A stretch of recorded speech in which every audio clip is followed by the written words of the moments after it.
But when we see successful people in life, we see what's close to a finished product. We don't see the process, we don't see the countless shots the stud basketball player missed, or the numerous souffles the chef messed up before getting it just right. Really, when you think about it, failure in life is inevitable. It's going to happen unless, of course, you live life so carefully that you very well may have never lived at all. And if that's the case, then you've already failed. Failure will teach you things you can learn no place else. You may find that you have a great work ethic, a strong will, an extra gear, and a network of friends who love you. Really, how else will you know yourself or the strength of your friendships until both have been tested by adversity? This is why we cannot fear failure. We must risk failure to live. And it's in these moments of risk that the greatest memories are made, that life takes on a greater meaning. If you take a moment to think about your own defining memories, I bet more than a few of them will be about how you did something daring and courageous with your friends, or how you conquered your fears. We hold the power to make more of these memories. We also hold the power to turn our dreams into reality, which is another part of achieving 7 sevens. But at 18 years young, it's hard to know what your dream is. Sure, some of us may know what we want to do in life, but even those people will find a new inspiration along the way.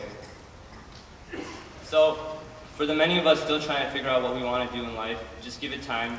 You'll find your dream, or maybe it'll find you. And when you find that dream, you got to get after it. You got to protect it and dare to be idealistic. Just like with failure, though, society has brought us against that word, idealism.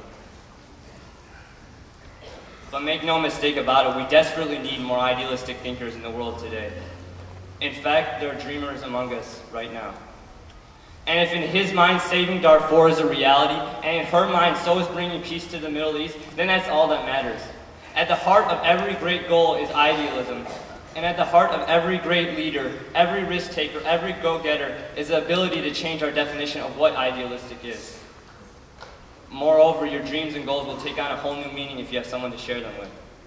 Which brings me to my next point. Being 7 sevens is about being together.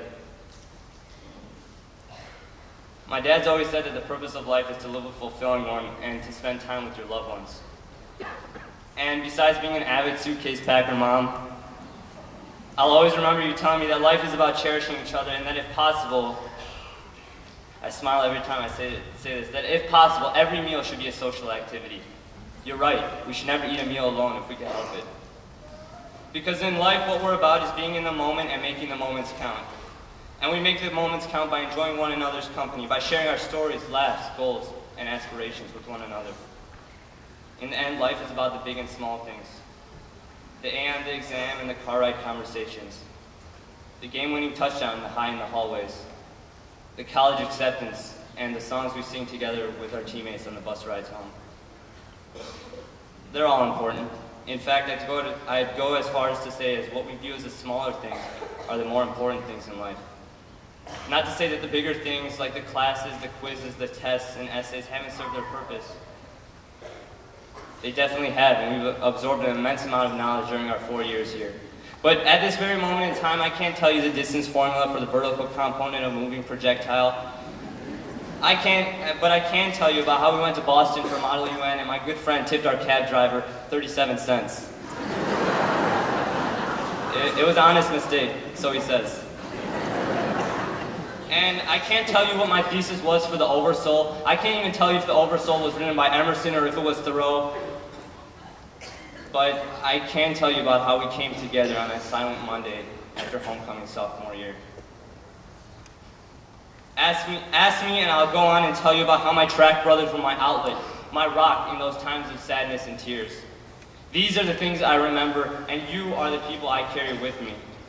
More than anything, high school has been about how we've interacted with one another, with our teachers, our coaches, our parents, our siblings, with the people in the grades below us and above us, with the counselors, security guards, the janitors, the secretaries, and anybody else who's called Deerfield home during our 4 years here. It's amazing that after 4 years of working, studying, laughing, dancing, and singing together that we're down to our final minutes in our high school careers. So I want to leave the class of 09 with some final words. I wanted to tell you all that I'll be loving you for the rest of my life. I love each and every 428 of you. Now, I know some of you may be thinking, I've never spoken 2 words to that kid.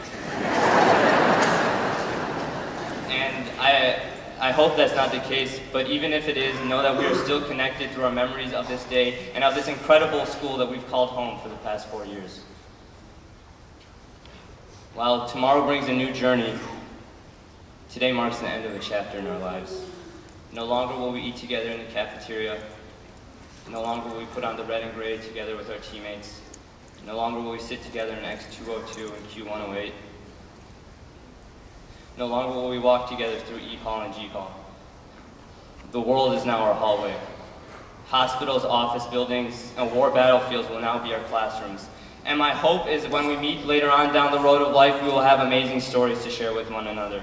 My hope is that we become fearless. My hope is that we live with no regrets. My hope is that we, the members of the Deerfield High School class of '09, become 7/7 people. We did it, '09. We did it.